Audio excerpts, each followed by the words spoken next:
लोकसभा में नेता प्रतिपक्ष राहुल गांधी ने अपनी पार्टी कांग्रेस के खिलाफ कुछ ऐसा बोल दिया है जिससे दिल्ली की राजनीति में सियासी पारा एक बार फिर से हाई हो गया है। राहुल गांधी का एक ऐसा कबूलनामा सामने आया है जिसे दिल्ली विधानसभा चुनाव से पहले एक राजनीतिक एंगल के रूप में पेश किया जा रहा है, जिसमें कांग्रेस सांसद राहुल गांधी ने एक बड़ी स्वीकारोक्ति में मान ही लिया है कि कांग्रेस दलितों और ओबीसी के हितों की रक्षा उस तरह से नहीं कर पाई जैसे पार्टी को करनी चाहिए थी।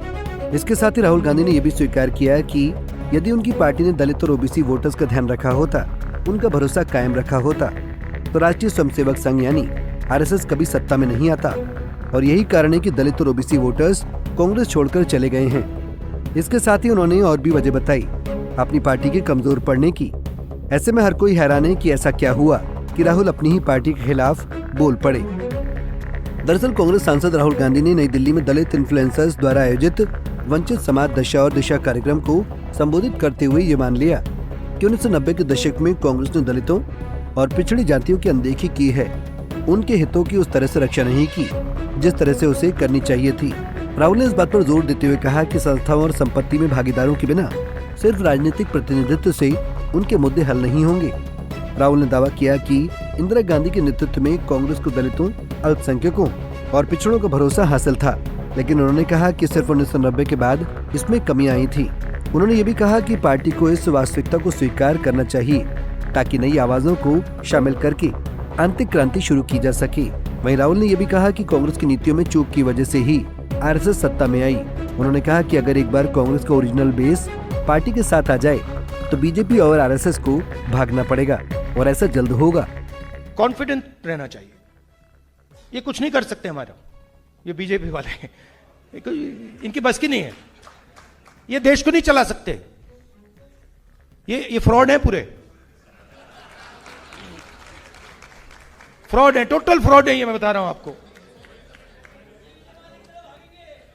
ये प्रॉब्लम क्या है कि हम लोगों में यूनिटी नहीं है, हम लोग बटे हुए हैं।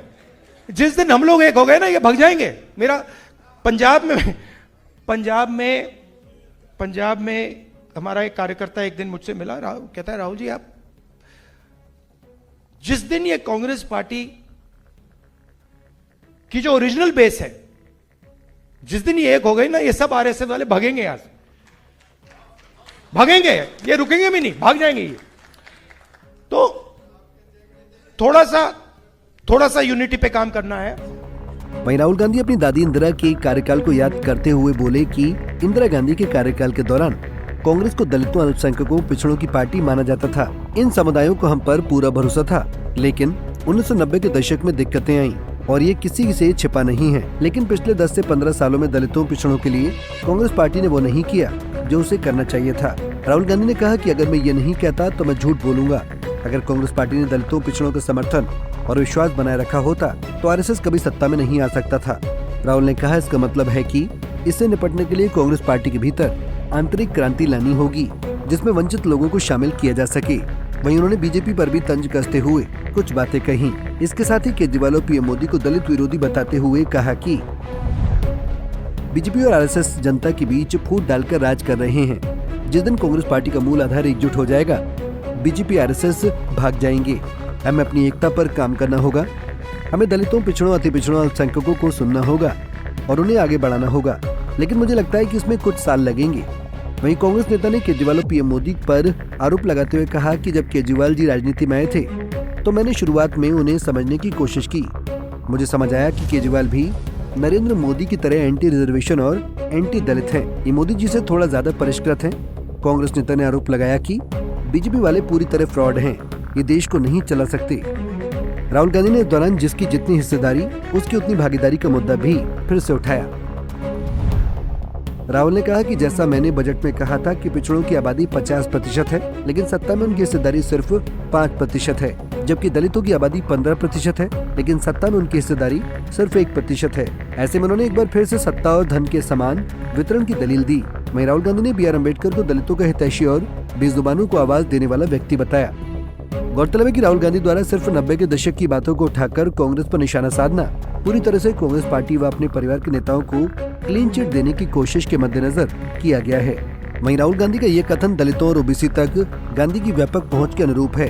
क्योंकि चुनाव जीतने के लिए संघर्ष कर रही पार्टी लगातार 3 लोकसभा चुनाव हारने के बाद अब केवल 3 राज्यों में सत्ता पर काबिज है।